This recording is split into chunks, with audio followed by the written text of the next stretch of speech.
बिल्कुल दिमाग से अस्वस्थ हो चुके हैं और सब वोट के लिए कर रहे हैं, वोट के लिए कर रहे हैं, तुष्टीकरण के नीति के तहत कर रहे हैं। बुद्धि भ्रष्ट हो गई है। क्यों गए थे तिरुपति जी पूजा करने? क्यों गए थे? बाल मुंडन करवाए? क्यों गए थे? हाजिर है। और तेजस्वी जी जो बोल रहे हैं कि राम चाहते तो पहले क्यों नहीं मंदिर बन जाता, जैसा अभी हमारे पूछ रहे थे एक आपके प्रेस के भाई, तो वह बिल्कुल दिमाग से अस्वस्थ हो चुके हैं। ऐसा कोई कहता है क्या? आस्था पर कुठाराघात लगातार करना यह ठीक नहीं है। और राम तो राम है और सब वोट के लिए कर रहे हैं, वोट के लिए कर रहे हैं, तुष्टीकरण के नीति के तहत कर रहे हैं। इसी तरह की तुष्टीकरण की नीति आज़ादी की लड़ाई के पूर्व भी प्रारंभ हुई थी और परिणाम उसका हुआ था कि देश का बंटवारा हो गया।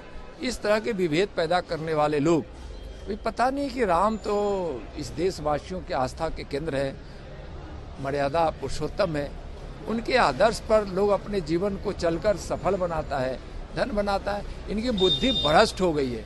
हम तो यही कहेंगे कि तेजस्वी जी वोट के लिए और अपने परिवार के कुर्सी के लिए किसी बड़ को खुश करने के लिए इस प्रकार से यह कहना और हिंदू धर्म पर अपशब्दों का व्यवहार और आपत्तिजनक बातों को कहना, तो क्यों गए थे तिरुपति जी पूजा करने? क्यों गए थे? बाल मुंडन करवाए? क्यों गए थे? भगवान श्री राम में और वहाँ जो तिरुपति जी हैं, क्या उनमें कोई अंतर है क्या? तो क्यों ऐसा कर रहे हैं? सब भगवान विभिन्न रूपों में है, लेकिन सबका स्वरूप अलग अलग है, लेकिन मतलब एक ही है। हिंदू आस्था यही कहता है।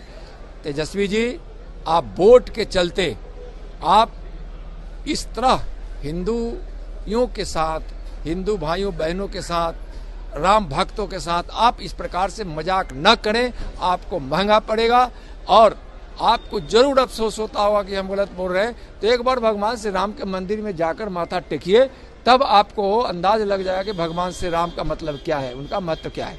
बिहार में महागठबंधन में स्थिति भयावह हो गई है। आज तेजस्वी यादव नीतीश के घर पहुंच गए फिर दोबारा से। अब कहाँ कौन पहुंच रहे हैं, क्या पहुंच रहे हैं, कितनी असहजता है, क्या मतलब है उन लोगों का, उससे हम लोग को बार बार हम बोलते कोई लेना देना नहीं। इसलिए लेना देना नहीं है कि वह जनाधार खोई हुई पार्टियां हैं, महागठबंधन, इंडी गठबंधन, उनके सारे घटक दल अपना जनाधार खो चुके हैं। माननीय नरेंद्र मोदी जी के भगीरथ प्रयास से जो विकास की गंगा जन जन तक पहुंच रही है, लोगों के मन में विश्वास है कि मोदी हैं तो हमारे जीवन में खुशियां पहुंच रही है, गरीबों का उत्थान हो रहा है, किसान मजदूरों महिलाओं का उत्थान हो रहा है, युवाओं का उत्थान हो रहा है। और ये विश्वास बहुत बड़ी बात है। आज़ादी से अब तक किसी ने ऐसा विश्वास अर्जित नहीं किया था जो हमारे माननीय प्रधानमंत्री आदरणीय नरेंद्र मोदी जी कर चुके हैं। उनकी लोकप्रियता से सब घबरा कर इस प्रकार की हरकतें कर रहे हैं। मोदी जी 2024 में पुनः प्रधानमंत्री बनेंगे, इसलिए इस देश की जनता कमर कस ली। तेजस्वी जिस तरह से राम मंदिर को लेकर मुखर है, लेकिन लालू यादव को, राबड़ी देवी को, नीतीश कुमार को इनविटेशन मिला है 22 जनवरी के लिए।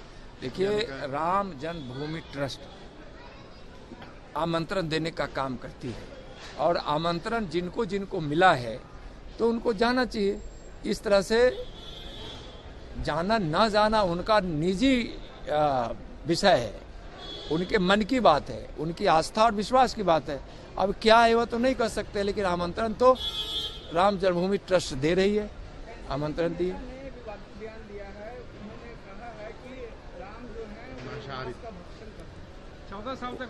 बोले ना, इंडी गठबंधन वाले, महागठबंधन वाले सभी नेताओं का दिमाग खराब हो गया है, सब दिमाग से दिवालियापन हो गए हैं और इनको तो जनता सबक सिखाएगी, कहीं के लोग रहने वाले नहीं हैं।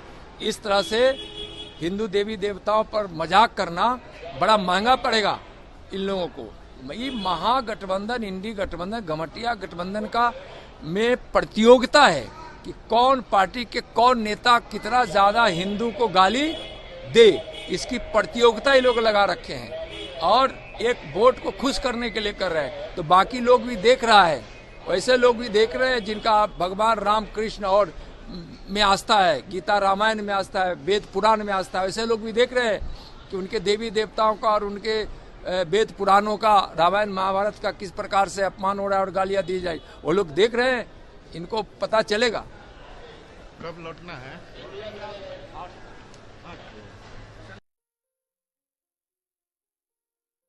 ये लो मुंह मीठा करो, आज मैंने अपना जॉब छोड़ दिया, अब हम पूर्णिया वापस जाएंगे। जॉब छोड़ दिया है? मतलब ये घर कैसे चलेगा? हम करेंगे क्या? और माँ बाबूजी क्या बोलेंगे? इसलिए मैं एक और मिठाई का डब्बा लाया, अपने बिजनेस के लिए लोन अप्रूव हो गया। अरे लोन अप्रूव हो गया वो तो ठीक है, लेकिन पूर्णिया में हम रहेंगे कहाँ? अपना घर भी तो नहीं है वहाँ। इसलिए तो एक और मिठाई का डब्बा अलग से लाया हूं। हमने पूर्णिया में घर ले लिया है, पूर्णिया के ई होम्स पैनोरमा में। पूर्णिया में पैनोरमा ग्रुप लेकर आए हैं ई होम्स पैनोरमा, बड़ा घर, आलीशान जिंदगी और अत्याधुनिक सुविधाओं के संग। अरे अरे, अब क्यों मुंह मीठा करवा रही हो? क्योंकि हम घर वापसी जो कर रहे हैं। घर वापसी की खुशी पूर्णिया में ई होम्स पैनोरमा के संग।